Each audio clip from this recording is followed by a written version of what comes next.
સુરતના ભક્તિબાગમાં ભક્તિનો મહાકુંભ જે 1.50 લાખથી વધુ હરિભક્તોએ પ્રસાદનો લાભ લીધો।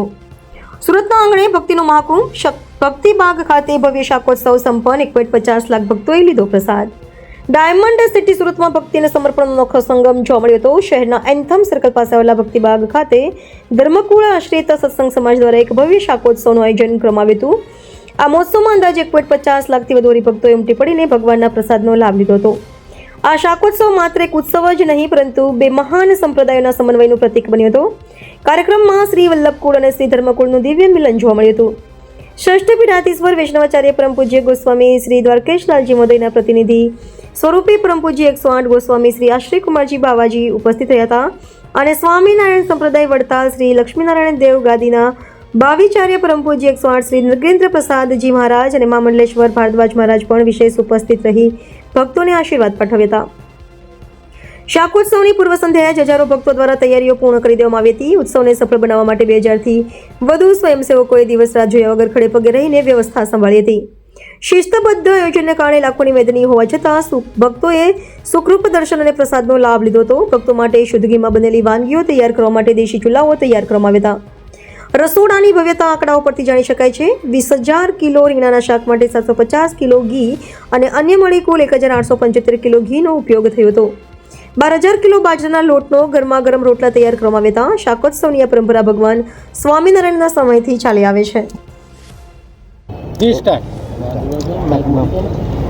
પૌરાણિક સૂર્યના અંશ એવા કરણના નામે જે પ્રખ્યાત એવી આ સુરત શહેરને આંગણે આજે સ્વામિનારાયણ સંપ્રદાય લક્ષ્મીનારાયણ દેવ પીઠસ્થાનના ધર્મકુળ આશ્રિત સર્વે સત્સંગીઓ હરિભક્તો દ્વારા દિવ્ય શાકોત્સવનું આયોજન કરવામાં આવ્યું છે। ભગવાન સ્વામિનારાયણે આજથી 200 વર્ષ પહેલાં લોયાની અંદર દિવ્ય શાકોત્સવ કરી અનેક જીવાત્માને અનેક પ્રકારના ઐશ્વર્યના દર્શન કરાવી પોતાના ભગવાનપણાની પ્રતીતિ કરાવી હતી। આજે સ્મૃતિની અંદર સંપ્રદાયમાં વર્ષો વર્ષ આ ઉત્સવ કરવામાં આવે છે। આનો હાર્દ અને હેતુ એટલો જ છે કે સમાજની અંદર ધર્મ પ્રત્યેની આસ્થા વધે, જીવનની અંદર કોઈ નાના મોટા દુર્ગુણો હોય, વ્યસનો હોય, કુસંગ હોય અથવા તો અંતરશત્રુઓ હોય એનાથી જીવન મુક્ત બને અને સદ્ધર્મ સનાતન વૈદિક પરંપરાને ઉપાસના ભક્તિને અનુસરીને જીવાત્મા ભગવાનના માર્ગ ઉપર અગ્રેસર થાય, સમાજના અને રાષ્ટ્રના નિર્માણ કાર્યની અંદર પોતાનું યોગદાન આપે અને એક સુદૃઢ સમાજનું નિર્માણ થાય એવા ભાવ સાથે સંગઠિત થવાના અને એકતાના ભાવ સાથે આયોજન દર વર્ષે કરવામાં આવે છે। અને આજે લક્ષ્મીનારાયણ દેવ પીઠાધીશ્વર પરમ પૂજ્ય સનાતન ધર્મ ધુરંધર આચાર્ય શ્રી અજેન્દ્ર પ્રસાદજી મહારાજની રૂઢી આજ્ઞા અને આશીર્વાદથી આજે સુરતના અમારા ધર્મકુળ આશ્રિતવાલા ભક્તોએ ખૂબ સુંદર આયોજન કરીને આ મહોત્સવ આપણે ઉજવ્યો છે। અમે આજના દિવસે દરેક આયોજકોને, સ્વયંસેવકોને, દાતાઓને, તમામને અને સમસ્ત સુરતની ધર્મપ્રેમી સમાજને, સત્સંગને અમે ખૂબ ખૂબ અંતરની શુભકામના અને આશીર્વાદ આપીએ છીએ। આપ સૌ પત્રકાર મિત્રોનો પણ ખૂબ ખૂબ આભાર છે।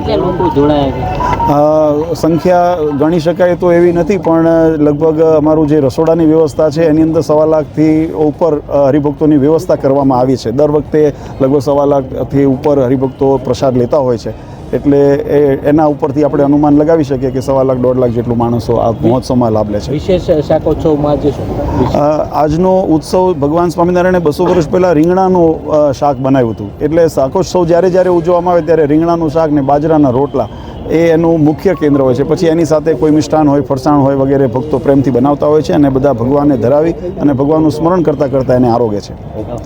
ઓકે સર, ખૂબ ખૂબ આભાર। જી कृष्णाय नमः। नमो भगवते तस्मै कृष्णायात्मक कर्मणे रूप नाम में भेदेन जगत कीर्ति योगत।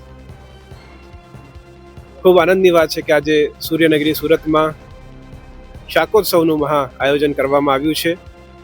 શ્રી સ્વામિનારાયણ ગાદી ટ્રસ્ટ વડતાલના અધિપતિ એવા પૂજ્ય શ્રી આચાર્ય શ્રી અજેન્દ્ર પ્રસાદજી મહારાજ શ્રી, લાલજી મહારાજ શ્રી, નગેન્દ્ર પ્રસાદજી મહારાજ શ્રીની ઉપસ્થિતિમાં ભવ્ય આયોજન થઈ રહ્યું છે। આજે આનંદની વાત એ છે કે વૈષ્ણવ સંપ્રદાય અને સ્વામિનારાયણ સંપ્રદાયનું મિલન આજે અહીંયા સુરતના આંગણે થઈ રહ્યું છે। બધા હરિભક્તો એ દિવ્ય પ્રસાદને પ્રાપ્ત કરી અને પોતાના જીવનને ધન્ય બનાવે, જીવનમાં આધ્યાત્મિકતા, ભક્તિની લહેર થાય અને સદ્ધર્મના માર્ગે બધા આગળ વધે એવી પ્રભુ ચરણોમાં મારી અભ્યર્થના છે। શુભમ ભવતુ, કલ્યાણમસ્તુ।